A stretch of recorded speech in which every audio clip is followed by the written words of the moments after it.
You're listening to The Human Upgrade with Dave Asprey. You're listening to The Human Upgrade with Dave Asprey. Today's show is all about, it's all about Steven Kotler, who's a friend and a fellow author and actually a Chihuahua rancher in one of his lives. But he's well known for writing about flow states, brain states, extreme athletics, and all sorts of other just really interesting, well-crafted stories. And his new book is called Gnar, Growing Old, Staying Rad. And Steven and I have been friends for 10 years now? Yeah, I think that's about right. Yep. And at the second biohacking conference, when I was starting this movement, they brought some giant toys, including a upside down swing that catapulted someone through the air onto a vendor's table. True story. And not before hitting a woman in the head, then onto the vendor's table. Okay, that's a fair point. It was one of those things like a strike in bowling where you get all of the pins at the same time. It's true. And the good news is that no one was injured, which is why we can joke about it. Everyone was okay.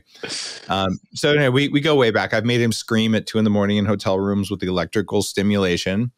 True. And story. The reason I wanted Steven on here is, in addition to just being an interesting, fun human to talk to, is that his new book, and guys, if you haven't read one of Steven's books, like he's a great freaking writer. Like the storyline in these, it's like you were even nominated, I think, for a Pulitzer for one of them, right? Two Pulitzers. Only two, but Sorry. Did you win? No, I haven't won. So yeah, well, I know. It's just loser. So yeah, these are works, but this episode is about testing your limits and challenging yourself as you age. And as you guys know, part of biohacking is longevity, radical longevity. And part of it is cognitive performance and doing things you're not supposed to be able to do when you're 16 or 25. And it turns out if you do those right, you probably won't age as much anyway. One of the things that happens as normal humans age is they start putting in all these limitations and challenging beliefs and things like that. And some of that's hardwired. Doesn't mean you can't hack it, but it's hardwired. And some of it's really more software based. So Steven's book is literally about that. It's what happens in your brain in the second half of your life. And by the way, fuck you. That's the second 3/4 of my life, because I may have turned 27.7% recently. But yeah, Peter, my good friend Peter Diamandis, of course, does the exact same thing and feels the exact same way. So it was right for as well. And yeah. And by the way, all I have to say is, the only point I make about all that side of this equation is most of us are going to be old, whatever the hell that means, right? For a lot longer than our ancestors and probably a lot longer than we suspect. That that we can all agree on. So. Okay. We totally agree on that. And bottom line is, if you want to call it second half, second, whatever, things do change over time. You can control how they change to a way greater extent than most people believe. But we do know things about synaptic pruning and all. And you go through in the book and you do the things you write about. And you talk in the book, and we are going to talk about some outdated beliefs about aging that kind of got started a long time ago and we just never fixed them. What I call the traditional theory about aging, let's start here, is what I call the long, slow rot theory, right? It's the idea that our mental and physical skills decline over time and there's nothing we can do to stop the slide. And it actually starts with Freud. I want to say it's 1903. It could be 1908. Freud is about to be 50 years old. He's terrified of getting older. And he writes that don't even try psychotherapy with anybody over the age of 50. They can't learn anything anymore. You're wasting your time. So literally, and he's not even 50 yet. And then what's hysterical about it is Freud goes on to write 3 or 4 of his most famous works in his 60s. Right. So it's not even true for Freud, but that statement has remained with us. If you want to have the craziest experience you can have, go back to Harry Truman's founding statement in 1950 for the Social Security Administration. They had to send out a document basically to everybody invited to the meeting. And the document basically says, by the way, old people, turns out, are people too. They have all the same feelings and desires that you do. It's a crazy document. And, this Wow. persists into the 90s, which is the 1990s, which is when it starts to wobble.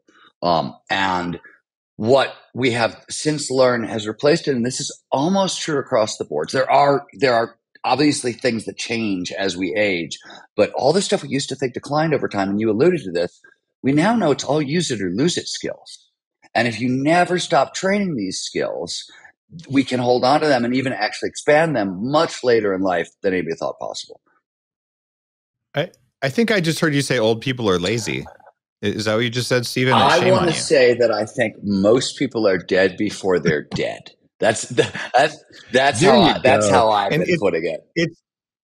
It's not laziness. Like you said, you stopped using it. And why you did that? Well, hey, that's my next book topic. Said Mother Nature's wired you to do that. Doesn't mean you can't change it, but the idea of not doing things you don't have to do, that's kind of built in as conservation of energy. And so there's no moral problem with that. And if you allow that to run things, just like you allow your hunger to make you eat cheeseburgers all the time, and although actually cheeseburgers are probably better than Pop-Tarts, come to think of it. So if you allow your hunger to make you eat vegan burgers all the time, that's just true junk food. And if you stay up all night, you never sleep, and you just don't take care of yourself because you're just being lazy about self-care, then you probably are going to be lazy when you're older. But if you do a little bit of self-care ahead of time, and you keep pushing yourself and build those habits that you talk about, you might be dangerous. And the way you open up the book is awesome. It's to do a dangerous thing with style is what I call art. Like I make danger coffee. Okay. I'm all about being dangerous. I mean, who knows what I might do? I can do whatever I want, and you might not like it, but I have the power. And I love that quote. Why did you pick that quote by Charles Bukowski? Well, the book is a experiment in peak performance aging, right? The idea underneath the book is, as you sort of pointed out, the old idea, right? Long, slow rot theory is can't teach an old dog new tricks. And I was doing a ton of work in flow science, right? My core field, in network neuroscience, which, neural dynamics directly, that's how we approach flow anyways, and embodied cognition. And I'm learning. And this is 20 years of work. And all of it says, hey, wait a minute. If you apply these ideas, you should be able to really learn difficult physical challenging activities very late in life. And so I decided to try to teach myself how to park ski. Park skiing is the discipline in skiing that involves jumps, doing tricks off jumps and on rails and boxes and wall rides. It's very acrobatic. It's very dangerous. And the general thinking is, you haven't learned it by 35, don't bother, right? It's very, very difficult. Over 40 or 50, it becomes downright impossible. And so, of course, I tried to get good in my 50s.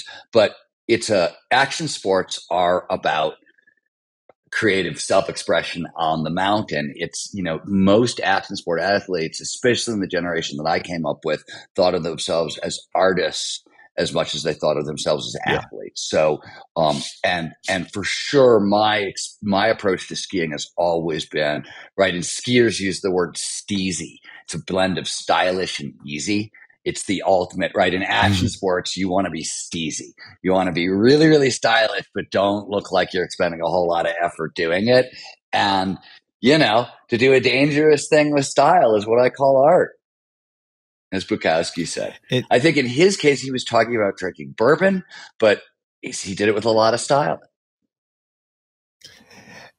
There's a corollary to the early days of computer hacking. So back in the 90s, when you were figuring all this stuff out, I was a cyberpunk, mirrored shades, leather jacket, and breaking into systems that you're not supposed to break into.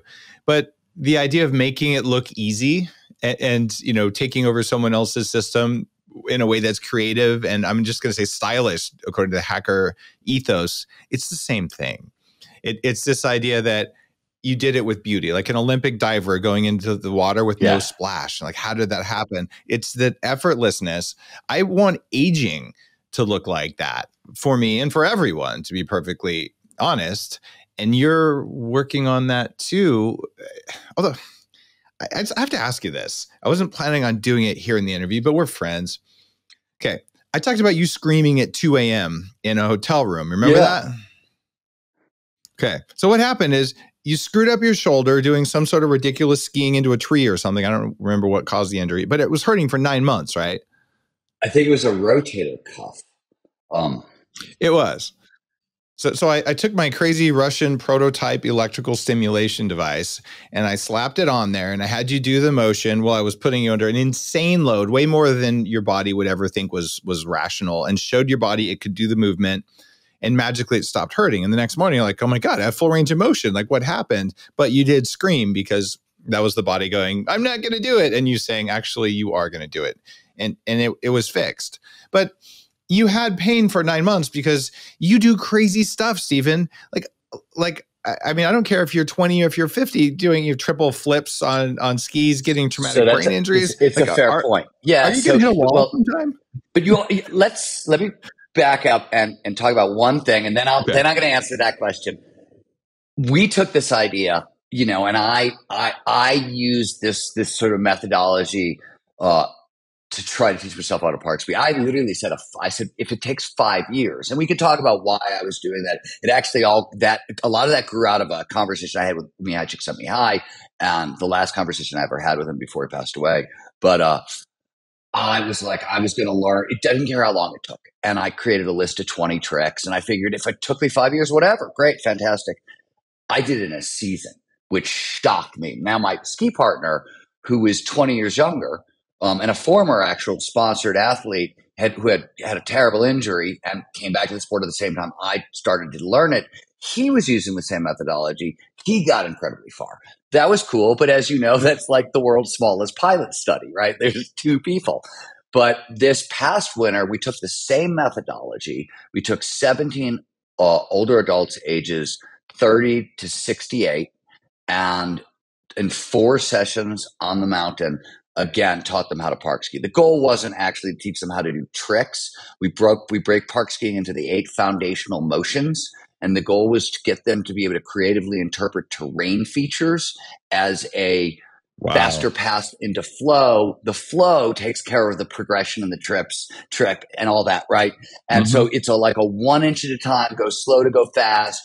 Just teaching people how to creatively interpret the mountain, because creativity, that pattern recognition, is a flow trigger. And that's what I did. That was the goal. And if you actually go to the webpage for the book, which is www.gnarcountry.com, you'll see there's a tab that says Peak Performance Aging Experiment. You can click it and watch the video. We made a huge video about the experiment. You can read the white paper. So while you are right, and I am crazy, and I am more than willing to hurt myself in the name of research, and like, you're totally right. That's what I was going to say. Is that's both of us. That is both of us. We but I always say, like, well, first rule for Stephen is, if it works for me, it's probably not going to work for you, right? The reason I'm uninterested in psychology has always been, it's squishy, it's subjective, and what works for you is not going to work for me because of a lot of reasons, how personality gets set up, connections to genetics and early childhood experience. But if you can get to the level of neurobiology, evolution shapes, that is shared by all humans, and that will work for everybody. So that was the approach we took here. And so far, and we obviously, we then took it out of action sports and ran like 500 subjects through the protocol, and got really big performance improvements in their lives as well, in the latter half of their lives. So we've got a lot of confidence that it works outside of me. But yeah, I am willing to bang myself up a little bit in the name of research. Got it. And I don't know that's the best anti-aging path, because what often happens with just normal humans who aren't wired the way you and me are is that you do something, you get an injury, and it stops you from exercising. And then you get frail hips and you get sarcopenia because it's hard to heal them. And there's times you can push through it, and there's times when it's actually just an injury. And I kind of wish, when I was younger and going really hard on stuff, even though I was obese and unhealthy, I don't think the 3 knee surgeries I had before I was 23 have served me well as I aged. But a couple of things. One, of course, they have not served you well, right? Like, I've broken 87 bones. Like, I can tell you what the weather is going to be, 3 days out. You know what I mean? For sure. Exactly. That said, and you know this too, and at the end of the book, I start experimenting with like third generation regenerative medicine, what we have around today. Yep. And while I think there are ridiculously silly claims being made around stem cells and things like that, if you're dealing with tissue injuries, soft tissue, if you're dealing with muscles, tendons, and even some bone stuff, no, regenerative medicine has actually finally grown up. Like it works. Finally, like I've been working with it and playing with it and researching it and studying and writing about it since really the late 90s. And it wasn't. It was a joke then. And it was a joke even into like around 2015, it started to get a little bit better. And, in the past decade, you're looking at like real, actual, legitimate advancements. And the stuff I play with in the book isn't even, and you know this too, it's not even the cutting edge. As like I was writing about the stuff in the book, a friend of mine blows out her ACL. They take stem cells out of her hip, spin them like they're going to PRP the stem cells, and and shoot it back and regrow her ACL in 5 months, and she's skiing again. And this is a top level skier. So top athletes used to be a year, like 2 years ago, 3 years ago, you're OBJ playing football. It's a 1.5 year recovery from that same problem. And now she's back skiing at a like top level after 5 months. That's crazy, crazy progress. And as you know, this stuff is starting to get democratized. So cost is coming down. In America, like my mom just had PRP and her insurance covered it. Now, PRP is not cutting edge. It's like where the field was 5-6 years ago, or 8 years ago, it works. And her insurance is now covering it. Right. So like, that's getting interesting on that front. But the point I want to make on all this, because you've touched on it a couple of times, and I want to just go back and hit it because it's certainly I've certainly stumbled around it time and time and again. You can rock till you drop, pretty much. But one of the clearest things that we see is peak performance aging starts young. I mean, you can make interventions in your 60s and 70s and 80s, and they're going to work, and you're going to get results. But in our research, we found stuff. There's dietary stuff that they think starts to matter in your 20s, and certainly from an adult development. So one of the things, this is covered in the book, and I'm just going to say it now because I know you were going to go there, but I'm going to spare you the pain. Do it. So Gene Cohn, who is one of the pioneers of peak performance aging, has sort of invented the field of geriatric psychiatry, which wasn't a field until he came along, literally because we didn't think old people were psychologically treatable, right? Like Freud said no, and it took till 1973 when Gene Cohn comes along. He's the first guy to say, hey, wait a minute, maybe this isn't true. Let's run some experiments and see. Anyways, he discovers that rather than like an inevitable cognitive decline, because of a bunch of different neurobiological changes, if we get it right, and we're going to come back to what that it is, because that was the point I was going to make. In our 50s, we gain access to like whole new thinking styles, right? New levels, really radical new levels of intelligence, new levels of creativity, and really deep divergent thinking. The hardest parts of creativity get massively increased in our 50s. And then you get empathy and wisdom. And wisdom is the coolest trait in the world, because if you want to stave off cognitive decline, fight off Alzheimer's and dementia, you need lifelong expertise and you need lifelong wisdom, because they're big networks in the brain and they're impervious to cognitive decline. Basically, like diseases like Alzheimer's, dementia, they tend to target individual areas. And if you've got these very dispersed neural nets holding your information, a lot more protected. But what does it mean to get it right? So adult development tells us that if you actually want those superpowers in your 50s, by 30, you have to solve the psychological puzzle of identity. You got to figure out who the hell you are in the world by 30. And by 40, it's match fit, right? If there's not a match between who you are, your values, your beliefs, and how you make a living or spend the bulk of your time, right? If you're not living with passion, purpose, and flow, you got massive problems. And 50s, this is the weird one. This came out of the Harvard Adult Development Study, the 100-year study of adult development. They were the first to notice it. In the 50s, you have to forgive those who have done you wrong. self-forgiveness. You got to like set down shame Yeah. and because otherwise the wisdom, the empathy, which is about seeing things from other people's perspectives and all that other stuff. If you can't forgive yourself and forgive other people, that's going to end up blocked. And then in your 50s, The thing is, Steven, you can do that in your 20s. Like that's my whole 40 years of Zen thing is about forgiveness. And it's a teachable skill. Well, I'm working to get in high school. You could do 40 years of Zen. You don't even have to go with that loving kindness meditation, right? It was like Richie Davidson, Madison has been like looking at this for 30 years. We have so much data on compassion meditation. And I don't know if you know this. This is really cool. They tested focus meditation against loving kindness meditation for telomere attrition. And it turns out focus meditation won't protect your telomeres at all, but loving kindness meditation actually prevents telomere attrition, telomere decline for some reason that nobody can figure out the neuroimmunology of this quite yet. But it's really interesting. It is really interesting. I see all kinds of markers improve when people learn it. I just found it was a lot easier to go all the way in with loving kindness when I have a lie detector telling me when I'm not doing it right.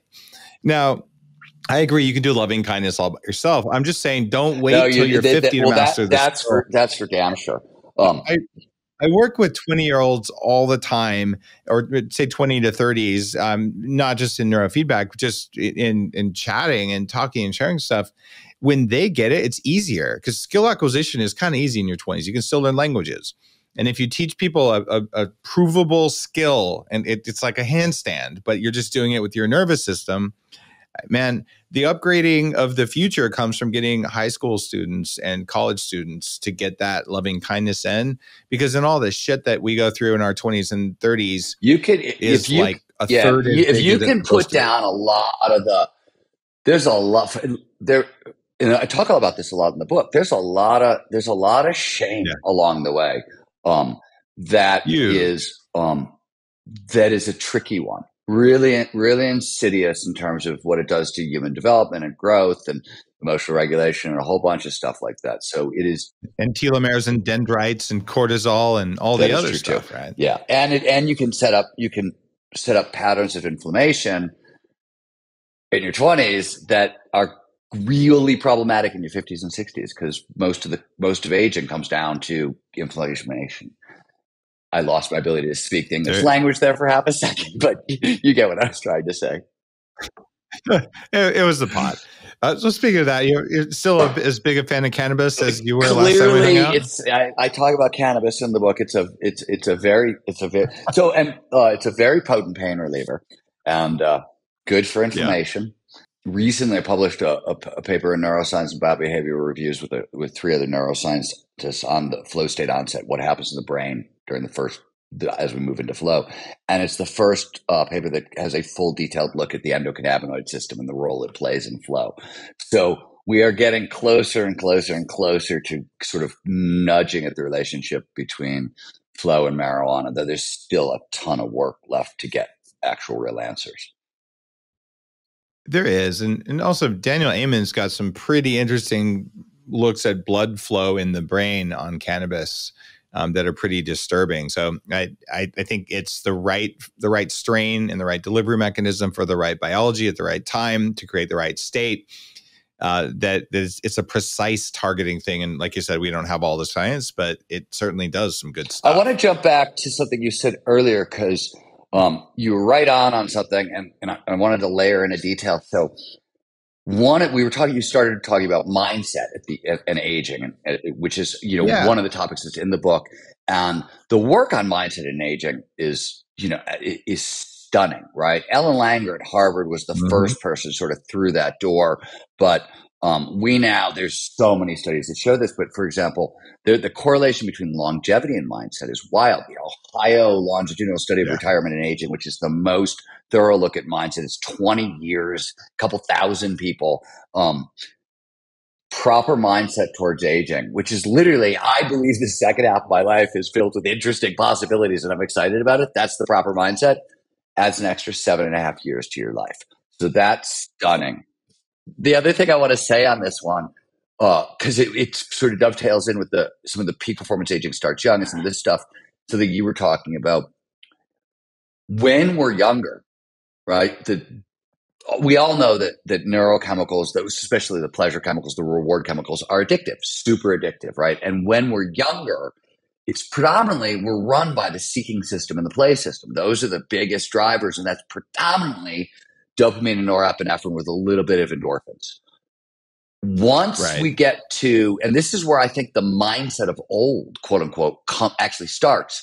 Once you start to get, like, you have the job you want that you go into your 30s, or you find the partner you want, or you start to have a family and kids, the neurochemicals we switch our addictions, right? We go from dopamine and norepinephrine, the seeking system, to serotonin, oxytocin, and really endorphins. These are all safety and security. These are about protecting what you have, not going out and getting more, right? Serotonin is the calming chemical. I'm happy with what I have. I'm satisfied. And if you want to really thrive in the remainder of your days, however many days there are, and according to Dave, there are a lot of days, you have to reboot the seeking system and the play system. Ooh, how do you do that? Literally, you literally, I mean, curiosity, passion, purpose, all the things that reproduce dopamine. I mean, you still want all the other stuff, right?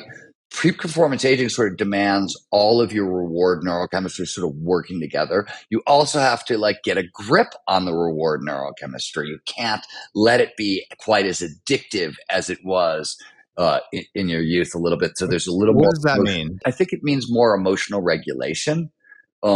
Is what it means. I'll give you a classic example. My own mistake in my Gnar Country adventure, which is I started making so much progress. Right, I came to park skiing in my 50s. I thought it was a long shot at best, and the thing that we designed worked so well. The progress itself was really addictive. I rebooted that sort of seeking desire in a difficult physical activity where I had a little bit of a fixed mindset around it and shifted it. So they had a growth mindset.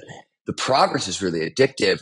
I wasn't mentally prepared for it. And the addictive progress kept me, I injured myself a little bit on this adventure, but it was because I wasn't taking enough recovery days. Like, I knew what I should be doing, but, like, I rebooted the seeking system. It was so pleasurable. I was, I wasn't even paying attention. So that's what I mean. Like, there's a little bit of emotional regulation that matters because, when you're young and you skip recovery days, it's one thing, but if you're trying to do this kind of stuff, over 50, when it's a little harder to recover, takes a little bit longer, then you have to be cautious around that. That's what I mean. How does one really go about doing that? So I don't understand the problem. I've always had, fifth grade curiosity about everything, which gets me into all sorts of trouble, but also makes me creative. Like, it's a personality attribute or something.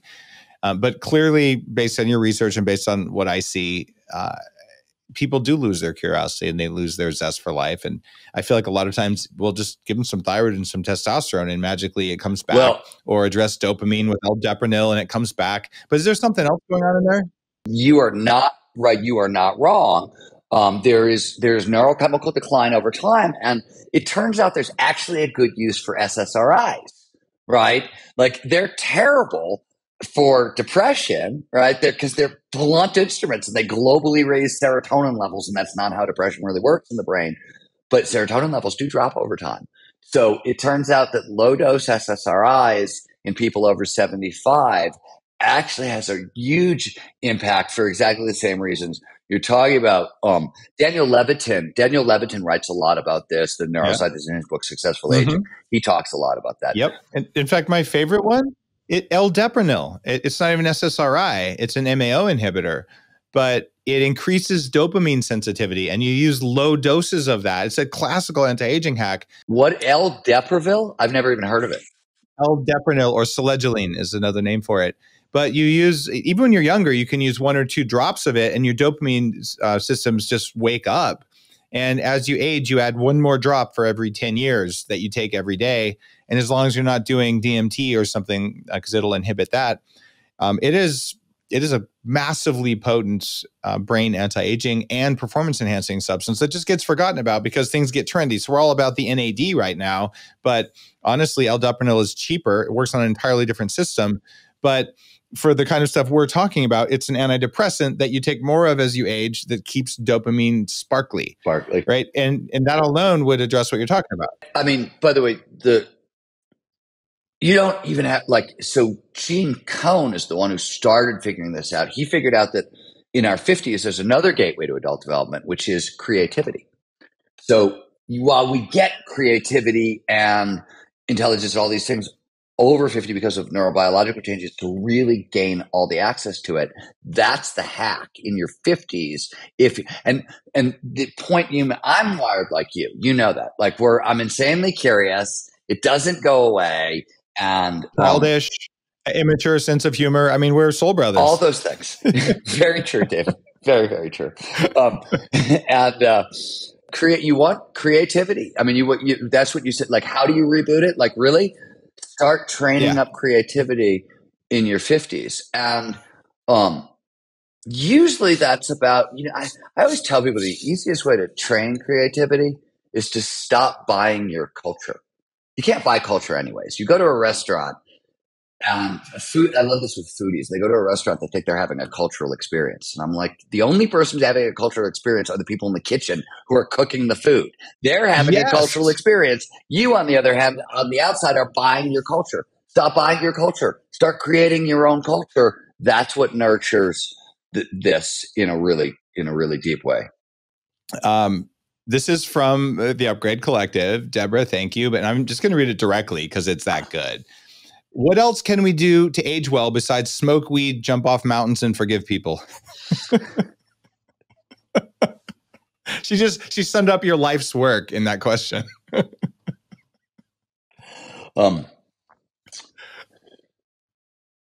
Reliable access to flow is, certainly matters over time. So let's just go back to the use it or lose it skills, right? So it's one on the physical side. You have to train.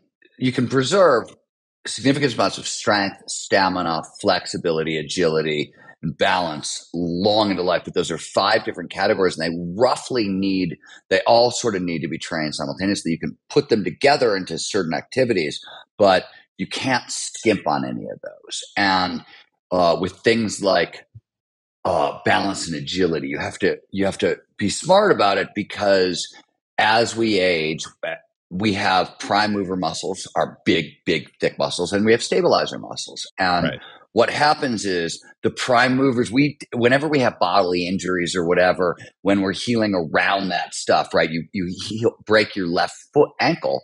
And as you're healing, your right leg gets a little stronger, your left leg learns to compensate for the injury. That doesn't tend to get fixed over time. It tends to magnify. And as a result, a lot of our prime movers take over and our stabilizers stop doing work. This is one of the reasons that falls increase 40, 50, 60%, over 50. It's this issue. And it's just about knowing how to train and being able to train, all of those things at once. So that's what has to happen on the physical side. Cognitive performance, as we said at the beginning, lifelong learning is foundational to stave off cognitive decline. If for no other reason than expertise and wisdom are both like the 2 things that are actually neuroprotective against cognitive decline. And those are the skill sets you're aiming for. So, then we talked about all the gateways of adult development that you sort of need to pass through. And then, we know this, right? And there are really basic lifestyle factors, right? Older adults who engage in challenging social and creative activities that produce feelings of mastery and control are the ones who thrive the most. And mastery and control are really actually key. Both of those feelings, those emotions, there's a lot of neuroimmunology work that show they both increase T cells and killer T or natural killer cells, right? So, and this is one of the reasons flow matters over time. Flow is, from a scientific perspective, one of the things that flow does, we now believe it's the evolutionary signal of mastery. It's the brain's way of saying, hey, you've mastered this thing. You've learned it, because knowing when you're good at skills is important from an evolutionary perspective. So one, you get that feeling of mastery directly from flow. And one of the core characteristics of flow is it produces a sense of control.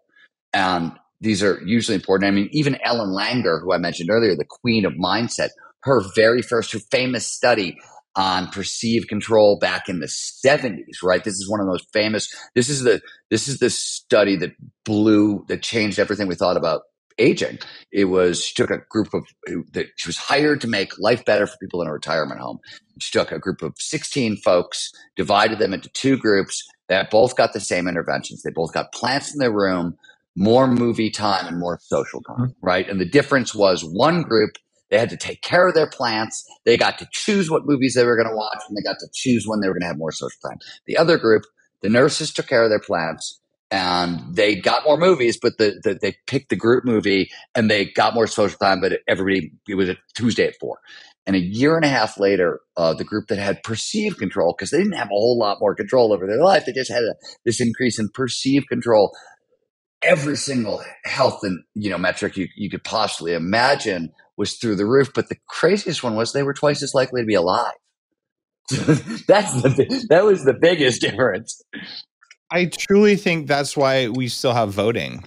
Perceived control. Because it gives people the perception of having control, which makes them happier and longer lived, even though, let's face it, you have absolutely no control over whatever crackhead is running the White House right now, or at any time in the past or the history. You actually have no control. But the perception that you have control probably does something neurobiologically that's valuable for humans, which is why we keep. This is very brave new world. This is very brave new world. We're going to give them soma. But you're not wrong. But you were certainly not wrong about that. And certainly for health and longevity, perceived control really, really, really matters, and control really matters. And flow, because the feeling control is built into it. This is one of the reasons flow matters so much as we age. And a lot of people, Mihai Csikszentmihalyi, the godfather of flow psychology, he really spent the bulk of his career focusing on questions of adult development and flow. In fact, the last paper he published before he died was on, did flow proneness change over time? What changes, and this is a moving target variable. If you look at the data, it's only when bodies really start to break down and you can no longer kind of do the same thing to get into flow that it starts to taper off a little bit. So that changes, obviously. Like, you go back 20 years ago, that was in people's 70s, because that was when we tailed off. And now, if you look at it, it's late 80s. So it keeps getting pushed out as we live longer and as we maintain health and vitality longer. So it doesn't seem to drop off at all. And Csikszentmihalyi argued in 2 or 3 of his books that flow is the actual engine of adult development, which I tend to agree with. That's a big statement. But this is how you need to think about it. Flow states have triggers. The most famous is the challenge skills balance, right? We get into the flow when we're through focus, and we pay the most attention to the focus, to the task at hand, when the challenge slightly exceeds our skill set, right? So you want to stretch but not snap. When you're doing that, you're using your skills to the utmost. So when you get into flow, this is why flow amplifies. You're getting learning, you're getting growth, you're coming out the other end. You're a more complex and adaptable person. And flow also automatically expands perspective and empathy. So wisdom. So a lot of the traits we associate with adult development are automatically expanded. I mean, it happens because of, how empathy and wisdom, a lot of that is in the temporal parietal junction, and which gets really active in flow. And this is why we see things from other people's perspectives, and why we become one with everything in extreme macro flow states. It's the same mechanism, right? but all that happens in flow. I don't, with Csikszentmihalyi's statement, I tend to agree with him. I want to study it. Right. We've been trying to figure out, can we run better experiments and things like that. He came at it from a psychological standpoint, and the psychology definitely holds up. Does it hold up neurobiologically? Is an open question. And I'd like to do more work on that. And we're thinking about it at the collective right now. I'd like to see the results of that as well. And all right, let's say that you're 90. Smoke weed, jump off mountains. What does a 90-year-old do for flow? Like there are slowing of brain cells in most people. So, what's the safe way to do this? Yeah, no, I mean, let me tell you where this all started. I've been studying this stuff, and I mean, as you know, I do my work with Chihuahuas. We do a hospice care dog sanctuary, and we've been massively successful at extending the lives of dogs. So one of the first things I started to realize when the quote unquote lifestyle factors caught my attention, it wasn't like I thought the blue zone research was particularly spectacular. It was that when I looked at the blue zone research and I looked at all the other lifestyle stuff, I realized we had done very similar things for the dogs. And we were taking dogs with late stage heart disease and cancer and getting 3 to 5 more healthy, active years based on sort of lifestyle interventions and no real extreme medical interventions. Because when you have the volume of animals that we work with, there was no way to afford those kinds of medical interventions. Especially when we were starting up, Right. but we were getting crazy results. So it started with, holy shit, what's going on with our dogs? And is this even possible in humans? And I started looking in humans and I went, oh, wow, they've discovered very, very similar things. That said, right before COVID, it was the last so Mihai Csikszentmihalyi Mike passed away in October of 2021. But I talked to him in, I want to say, July of 2020. Mm-hmm. And I called him up to ask him a funny question. I called him up because they had translated, one, he had had a stroke and I wanted to make sure he was okay. And two, they had translated a bunch of his work, early interviews out of Italian and into English. And I was reading them and there was all this stuff about early Yosemite. I knew he was a rock climber and a mountaineer and sort of an outdoor athlete, but he was quoting, naming hardcore Yosemite Valley rock climber names that I was like, oh, he would only know these people if he was really, really serious. So I called him up and I was sort of kidding him. And I said, Mike, I know in your TED talk, you talk about, stumbling upon flow in a concentration camp during World War II. And then your original work was on artists. But in between, you were a very serious rock climber. Mm-hmm. And tell me the truth. Were you getting into deep flow states out in the mountains and just didn't know how to talk about it with academics? So you started writing about it with artists. And there's this huge pause, enormous, 30 seconds go by, and a minute goes by, and I'm a minute and a half, and I'm thinking to myself, holy shit, I've offended. This man who's a legend to me, holy crap, I've totally offended him. Wow. And suddenly he says, Stephen, you got to be careful. Oh. And at this point, I think to myself, holy shit, has he lost the plot? What's he talking about? I got to be careful. Wow. And I'm like, well, Mike, what should I be careful about? He said, well, Stephen, you do something your entire life for flow, and then you get to be my age and forget about climbing mountains. Some days I can barely get out of bed. You need a backup plan. You got to be careful. There you go. So, right. My primary flow activity is skiing. It's always been my primary flow activity. Up till before Gnar Country, I was a big mountain skier. Yeah, which meant the only way I got into flow was charging down really big, gnarly, scary lines. Yeah. And I knew if that was my main source of flow as I aged, Csikszentmihalyi was absolutely right. I'm screwed. Why did I start park skiing? That seems totally crazy, but I figured if I could get to intermediate, it was going to be dangerous going 0 to intermediate. But at intermediate, you can sort of check your progression. There's much less randomness. And I would have all these millions of ways to creatively interpret the mountain. I wouldn't have to use risk as a flow trigger. I could use creativity and creative and embodied movements and all these other things. So I would have a million more entrances into flow over time. That was the entire Gnar Country adventure. That was exactly where it came from. You're the only human being who's like, this bombing down these dangerous runs, it might be a problem. I'll just learn park skiing to be less risky. But like that's a uniquely Stephen Kotler thing to do. For the rest of us, but you see the logic. I do see your logic, but for the rest of us mere mortals, might I suggest sex as a way to get into flow that you can do as you age, that you're less likely to be injured, even if you're very like park sex, maybe. I don't know what you're into, but by the way, I'm also teaching myself how to play piano. Okay, that's a good flow. Or chess probably too, right? Park ski. I haven't gone back to chess, but I will tell you what I am doing. What I have been doing. I got so frustrated. There's gaps in my math. Yep. And as you know, in neuroscience, you can't really have gaps in your math. I got so frustrated. I've gone all the way back. I started with algebra 1, and I'm literally like working my way all the way through because I was sick of it. I was like, you know what? First of all, this is good for my brain as I age. And second of all, I'm annoyed that there's something here I don't understand and I don't know. And, I was just tired of it. So chess maybe will be the next decade, but these days it's been calculus. So you're doing calculus for flow. You're like the weirdest jock nerd combination that's ever been made. You realize that, right? Well, I'm an artsy jock nerd. Oh, okay, that's a fair point. So a jock nerd with a ponytail, I take it back. All right, you're the one with the ponytail, jock nerd. I own it, although I'm probably not a jock. I just like to I like to do the minimum necessary to look and feel like a jock without having to have the big ego. Now, I'll be straightforward. I like going for hikes and mountains. I like beauty.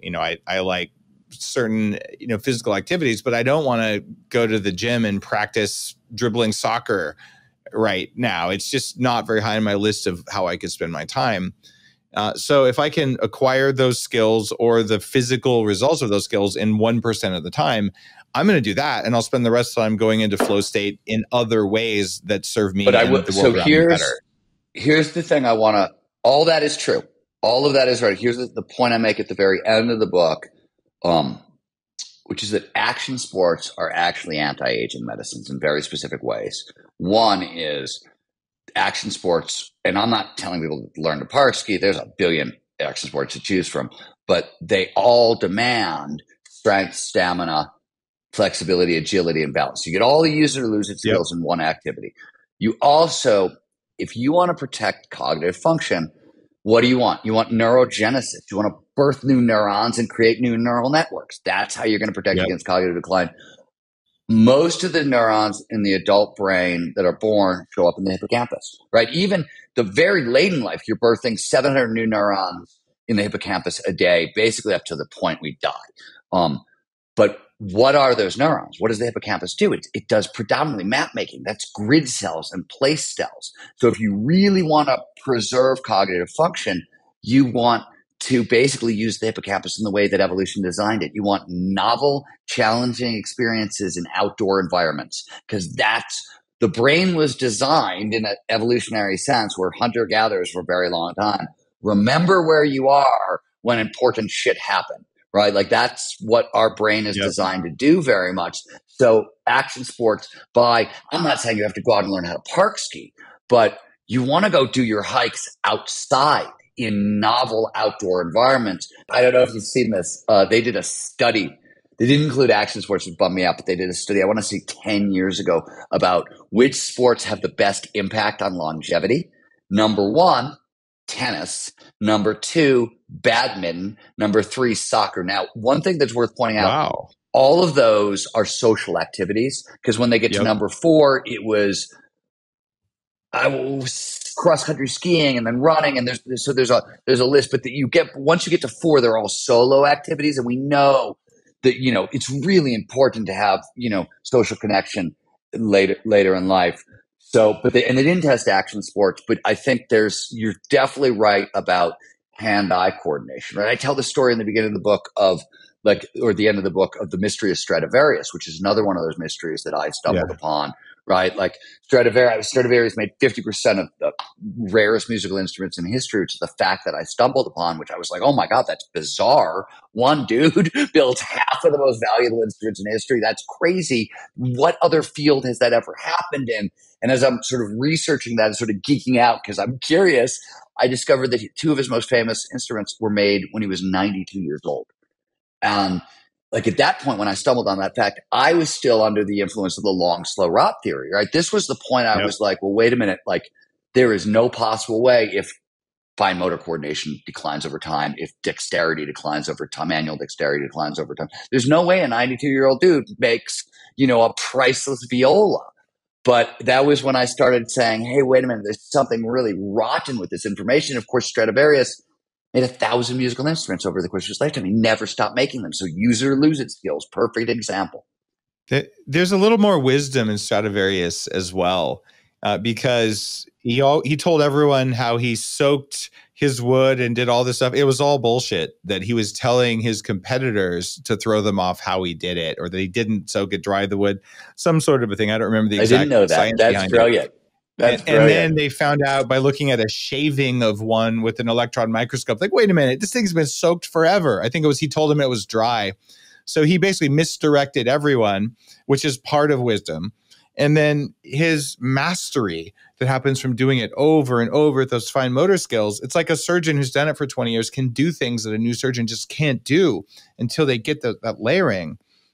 And the overall reason I like your book, I like your approach on this, is that I wouldn't be here with the brain and the biology I have now if I didn't, out of desperation, when I was about 25, 26, start hanging out with people 3 times my age, who were working on the anti-aging problem before it was cool to do that, because I was so profoundly sick and just, fat and my brain wasn't working.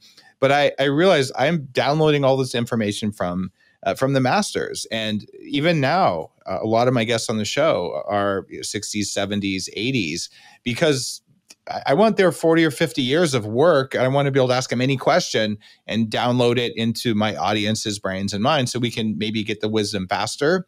And if we can make these people healthier with better working brains and maybe give them another 20 years, the wisdom is going to compound and compound and compound. And it does share down through the generations. And the people in their 20s, which is, by the way, the second largest cohort of people listening to the show, they're like, oh my God, I'm getting such an unfair advantage because I just got all this stuff, so I didn't have to go do it all. Like just what you shared about the stages of development right there.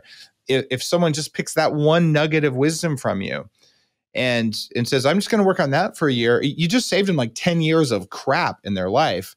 And we just have to get older people who kick ass. And that's kind of what you could have named your book if you didn't name it Gnar Country, right? Old people kick ass. Well, the other thing is this, we do tons of work with CEOs, and if you talk, I've in hundreds of conversations with thousands of CEOs at this point, everybody says the same thing. The 2 skill sets that are hardest, that I need the most in the 21st century, that are the hardest to train for or hire for, are creativity and empathy. And creativity matters because the rate of change in the world is ridiculous. And if you're going to innovate and keep pace, you need it in your employees.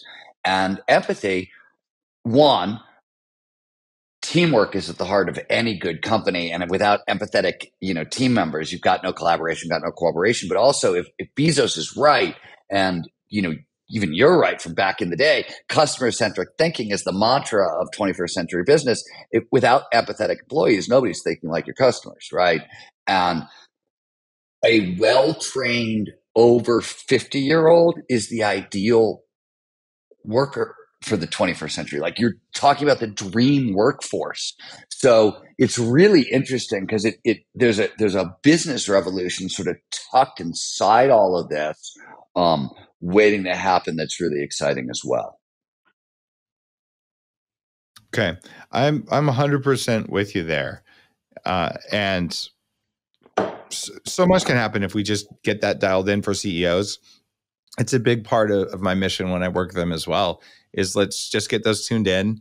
But I'd also add working memory. There's a really high correlation between working memory size and ability to run larger companies. And you kind of look as you climb up through the executive ranks, quite often the CEO and senior operating people in a company have a working memory that can store about 10 digits. And if you go down to the average of 7, that's management level, and then people who can only remember 6, it goes down. So that ability to rapidly swap things in and out of your fascinated by this. I want to see the research on this. That's crazy. I didn't know that. It makes a lot of sense to me.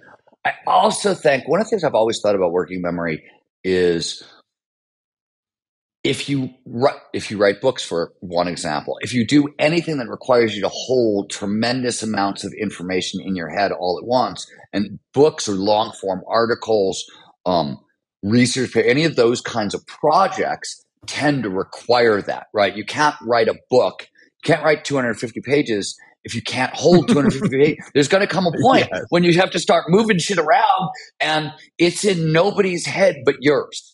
Right. So like those kind of skills.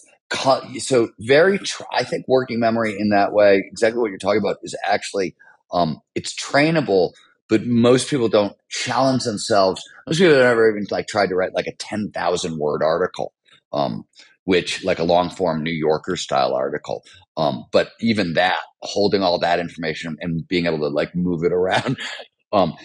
And I do remember that's one of the reasons I know it's a trainable skill is because I remember the first handful of times I wrote like a 5,000 word article. My editor got in my face and was very different. Move it around, asking me for changes. And I was like, I couldn't even see the whole article that I had written. Yeah. You have to draw a picture, at least that's what I do, of the entire book to be able to see what the book looks like. And then that means you can change how the image looks in your head. Otherwise, it's impossible. For the first book, it took me 5 years to write it, in part because of that problem. And then, I got the skill. But I want to ask you this.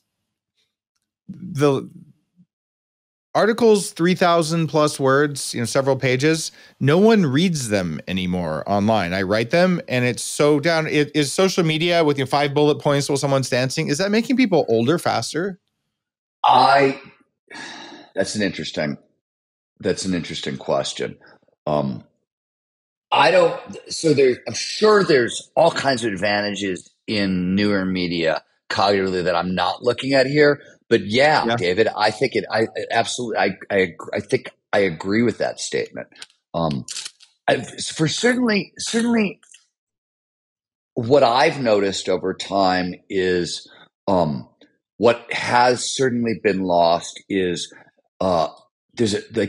now language has to be unbelievably boring and communicative. People have there was a level of, you said you were a cyberpunk. Go back to William Gibson's stuff from the 80s or the 90s. Oh, yeah. People can't read it today. It's too confusing. They can't follow that plot today, literally today. So there's something, there's a richness in the storytelling that has gone away, and our ability to understand complicated metaphors and similes has gone away. I was rereading a lot of Annie Dillard's work recently, and especially her book For the Time Being, which is absolutely beautiful. And I was thinking to myself how most of the book is a metaphor, right? I mean, it's an argument with God. The entire book is a lengthy argument that she's having with God, as from a scientific perspective. And if you were to write it today, I don't think, people consider it one of the great books of the 20th century. I don't know if you could write it today. There's a lot of stuff like that where I'm not, I think it's not to say that there's cool stuff that has emerged out of some of the social, you can do stuff with language and technology that's interesting, but I think there's some levels of cognition that have been lost. I think they'll come back with new things. But yeah, I think for now, I think you're probably right. But here's a question for you, Stephen. Flow state in reading. Do you get into a flow state when you read? It's interesting. I always say one of the marks of knowing a subject actually is when you can get into a flow state while reading the textbooks. And that was Yes. right. That was when I started Wow. to when I started to get into flow while reading neuroscience textbooks. That Mm-hmm. was when I was like, okay, this is really I was like, oh wow, this is a really interesting marker for like expertise. Oh, and which Wow. but yeah, I always say that like when you know you're an expert when you're reading the textbooks and they read like adventure stories. By the way, Mm-hmm. first actual adult development researcher in the world was Bernice Newgarden, right? She in 50 something, she was awarded the University of Chicago gives her gives her the first PhD in human development. Her argument, she was studying the question. She's exploded the idea of the empty nest syndrome and menopause as trauma and all these like old ideas. She exploded a bunch of them. But my favorite thing was she proposed the first theory of adult development based on the social clock. So what she basically said is society says this is the time to get a job, this is the time to get serious, this is the time to get married, this is the time to have kids, and you're either on schedule or off schedule. And either way, there's a whole bunch of societal pressure that comes with being on schedule or being off schedule, and that's the actual engine of development. So I was listening to you talk about social pressure, and I was thinking that Bernice made the argument that this is actually one of the things that drives us, that ages us. Interesting. I believe it. The idea, if we could boil Gnar Country down into just one thing, it'd be really hard to do. But one of the things that you said first on the interview that I think comes through well in your book is just the idea of keeping your curiosity. Anytime someone says it's impossible, anytime someone says something like, why? Like is that real? Is that true? What if? And just always having that going. And I've seen your work with the flow genome over the years. And you remember I was like the very first investor in it, like in 2013 or something. Way back. And like I just see good stuff happening, but it requires continuous curiosity, sometimes for 10 years or 20 years. And if we can help our current 8-second attention span, TikTok addicted friends of all ages turn curiosity back on, I think it's going to make the world a better place. Oh, and we'll have less decrepit people. Certainly, you're going to have less decrepit people, and B, like curiosity is a weapon for success. Mm-hmm. It's a weapon for success. And I will say, like, I don't know if I can make this as a blanket statement, but I know very, very, very, very, very few super successful people who do not have a burning curiosity still, like endless, right? And I think it's such an important driver all throughout our lifetime. Well, let me ask you this before we wind up the interview, because we're over time. What's different about you that let you keep it? Was it your parenting? Was it your schools? Are you just stubborn? What let you do it? So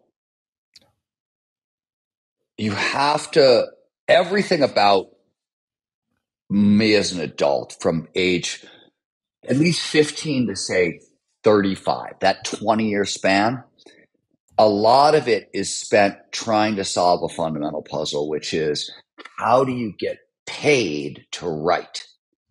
I knew I wanted to be a writer from the time I was 4, right? And by the time I was 15, 16, I realized that like I didn't fit very easily into nice molds for society. I didn't slot well, and that this was going to be a challenge. And I didn't want to be poor. And most writers ended up poor. So like, not only did I want to make a living as a writer, I wanted to make a good living as a writer.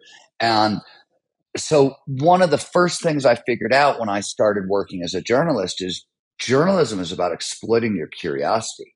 Anything that you know sort of a little bit more about than other people, than my contemporaries, right, was an advantage. So like cultivating curiosity was how I made a living, right, especially as a journalist, right, like so. And by the time I had solved that puzzle. Then I was writing books, which obviously, you still need to do that. Or I'm running a research institute. So, all those things still require curiosity. It just continued to feed itself.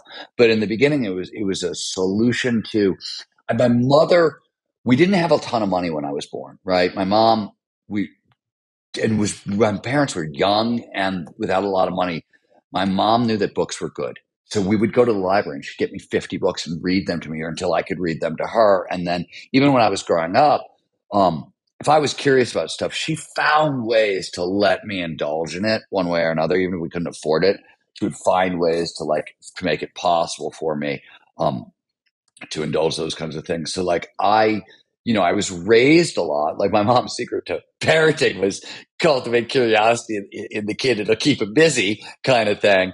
So I think it's been with me all along. Right. But it was definitely, it was a weapon in terms of writing skills for me. So it was the desire to get paid doing what you love that helped to drive it. I'm always intrigued to get a chance to pick your brain. I love it that we're going to be on the New York Times list together. Assuming listeners help out, guys, Gnar Country and Smarter, Not Harder. Buy them together. You're going to read them both. And you're not going to read the same thing in either one, but they're both going to help you get there faster, which is cool.